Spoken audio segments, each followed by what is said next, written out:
What is up, everybody? Hitman BK here. We are about to do a breakdown for all of you who are curious. Maybe you're not able to see and you were wondering what the classes were, as well as how that works into race in Baldur's Gate 3. Sit back and enjoy.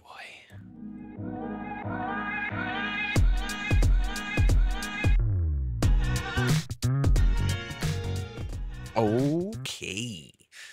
Let's get right into it, y'all. We'll just get this going right off the bat, So I'm just gonna kind of break down this, and I'll have it in the comment down below in the description, the time codes for each of these to make it super duper easy for y'all to blue screen to find out where these are, so you can just skip ahead. So the first one up you have is Barbarian.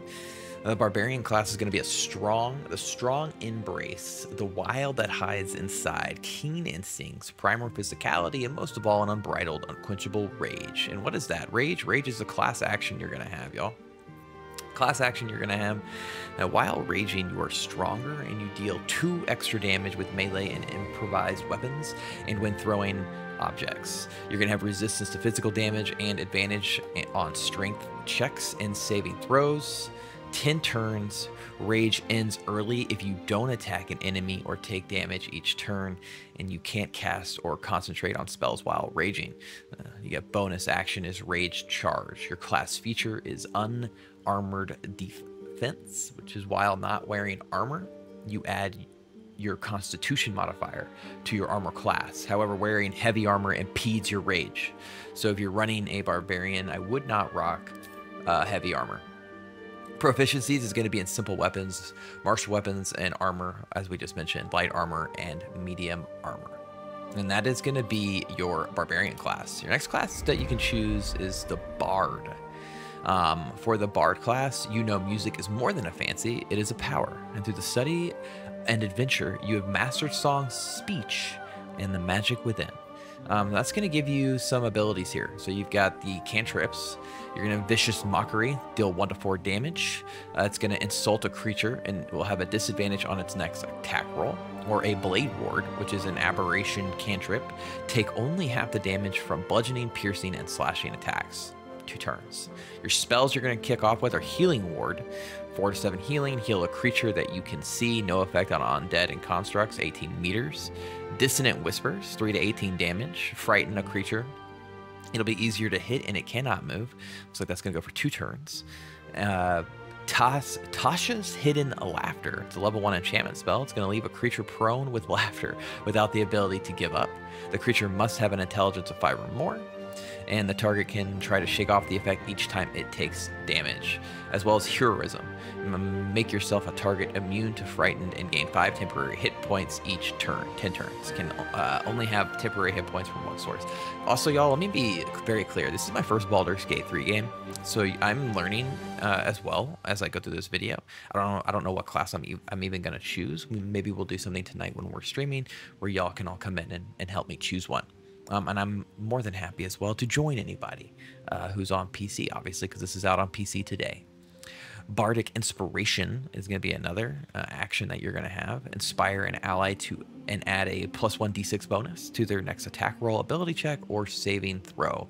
And that's going to go until a long rest, a total of 18 meters. And the class feature is the level 1 spell slots are unlocked. You gain 2 level 1 spell slots, which are restored on a long rest. And that's going to be for your Bard. Again, on the proficiencies here, it's simple weapons, hand bows, long swords, rapiers, short bows, long bows, short bows. You're going to rock light armor, and you have a couple of skills such as religion, insight, perception, deception, performance, and persuasion. Those are going to be your proficiencies for the Bard. Moving on to the Cleric. The Cleric are representatives of the gods they worship, wielding potent divine magic for good or ill. Your cantrips are resistance. It's an aberration cantrip. Make a target more resistant to spell effects and conditions. It receives a +1 d4 bonus to saving throws. It's 10 turns. Divination cantrip, which is going to be guidance. The target adds a +1 d4 bonus to ability checks, 10 turns. And the Sacred Flame, which is, is that Evo or Evocation cantrip? 1 to 8 damage. Engulf a target in flame-like radiance. The spells that you look like you're going to kick off with here are going to be Guiding Bolt. The next attack rolls against this target has advantage. 2 turns. The Healing Ward. Heal a creature you can see. The Inflict Wounds is going to do necrotic damage. Petrify a creature with necrotic energy, filling your hands.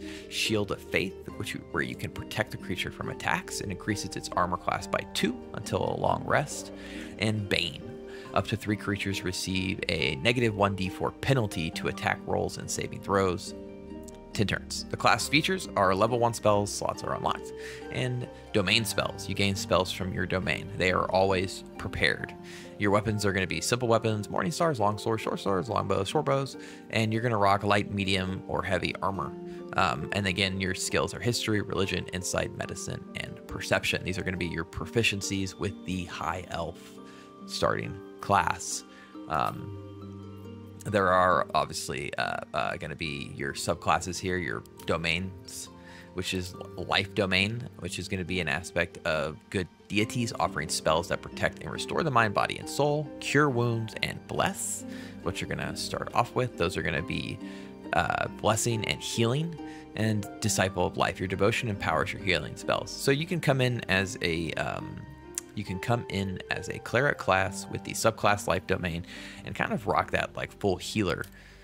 Your light domain is going to be rocking light evocation cantrips, and using Burning Hands and Fairy Fire. Burning Hands is going to make are going to obviously hit people with fire, and the Fairy Fire is all targets within the light turn visible, and attack rolls against them have an advantage for 10 turns. Your subclass features are the Warding Flare. Shield yourself with Divine Light, using your reaction to impose disadvantage on attacker, possibly causing their attacks to miss. You also have the Trickery domain, which is a domain shared by the wicked, chaotic, and mischievous deities. Those who channel trickery specialize in deception and illusion magic.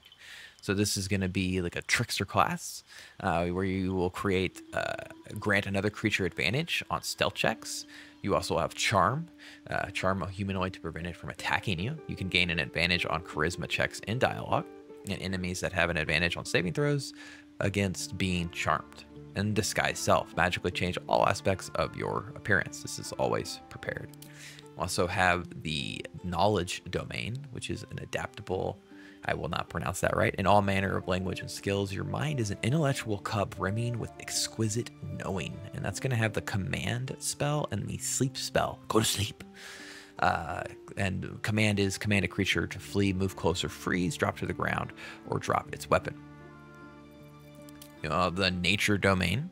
You embody the vast viridian power of the natural world, an avatar of subtle divinity of fruitfall, avian migration, woodland silence, and the landslide's roaring fury. Your cantrips are what? Y'all, I can't pronounce that one. Your staff or club becomes magical. It'll deal 4 to 11 bludgeoning damage and use your spellcasting ability for attack rolls for 10 turns. You will start with Speak with Animals and Animal Friendship. This looks like you're kind of, obviously nature, and you're going all in on talking to the wonderful creatures of the world. And Acolyte of Nature, you learn a Druid cantrip and become proficient in animal handling, nature, or survival. You have 2 more here. You have Tempest and War. Tempest domain is your faith has made your very thunder that quakes the black ferment. The lightning courses through the veins of a terrible storm. So this is going to be sort of like your lightning mage, right? You're going to have Thunder Wave, which releases a wave of thunderous force to push away all creatures and objects, 2 to 16 damage. And a Fog Cloud. The cloud blinds and heavily obscures creatures within it. And your subclass features are Wrath of the Storm. Strike back at an attacking creature, potentially dealing 2 to 16 lightning damage. And on a failed saving throw, you deal half of a 2 to 16 thunder damage roll. That actually sounds really fun. Maybe make yourself into this like high elf lightning mage.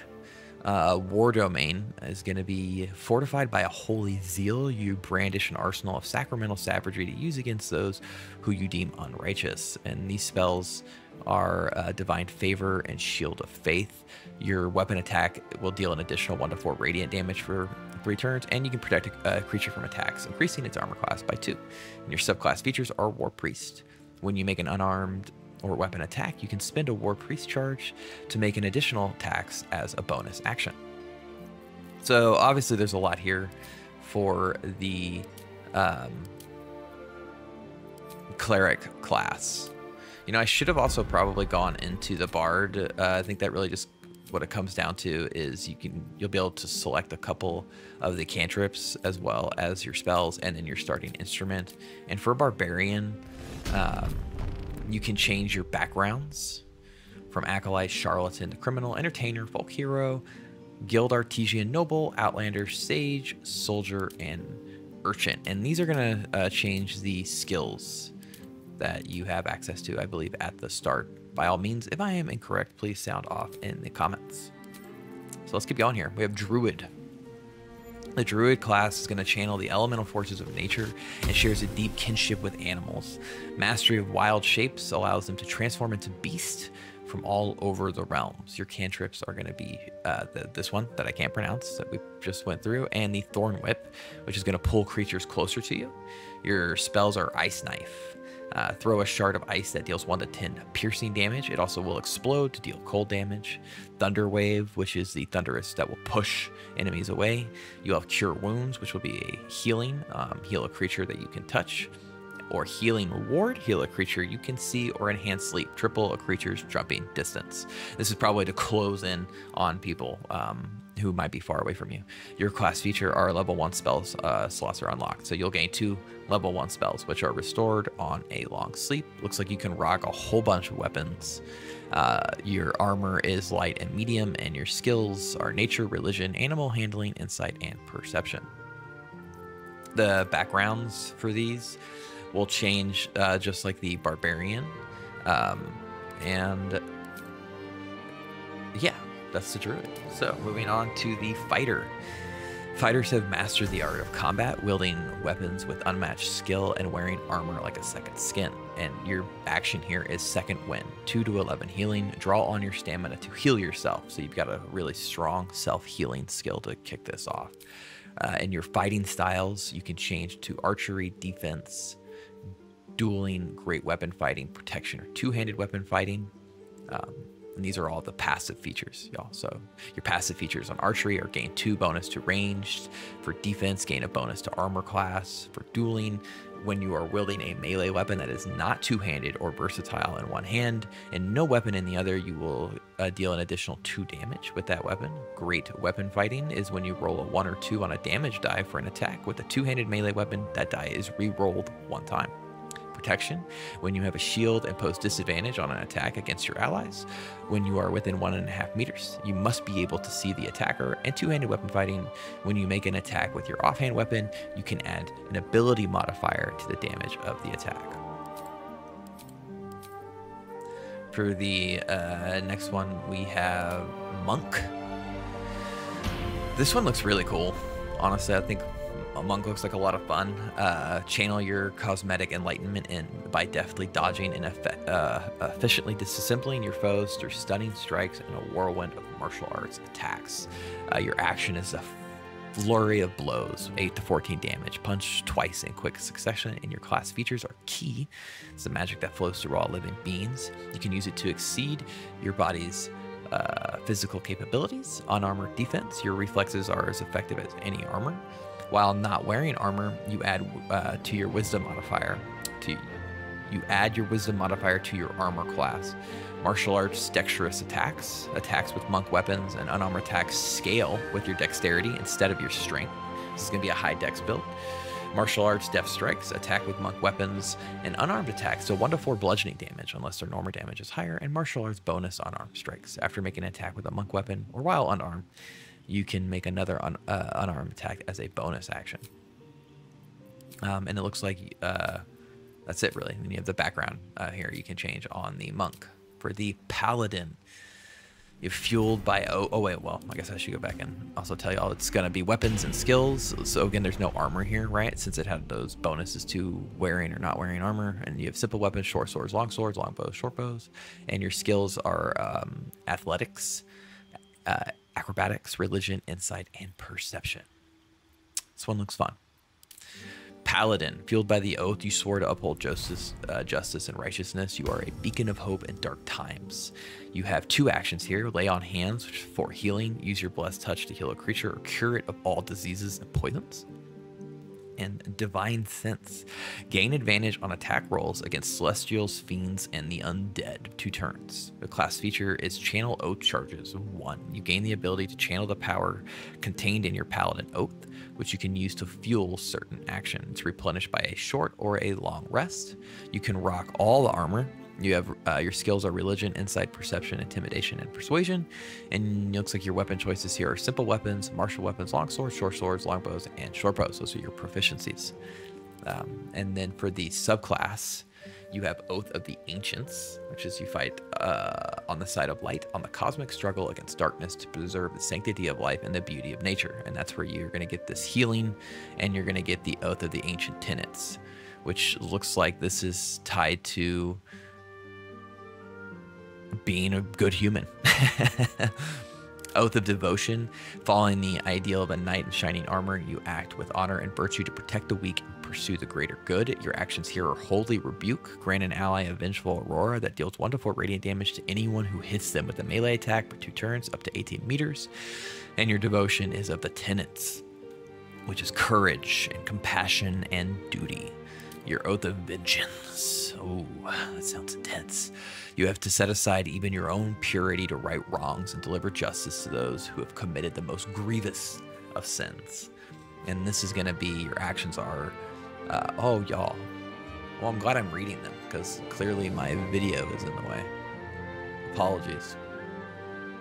Apologies to everyone that I didn't look up. Let me shrink this and move it real quick, just for these next couple, because, you know, that's not very nice of me to be in the way of the game.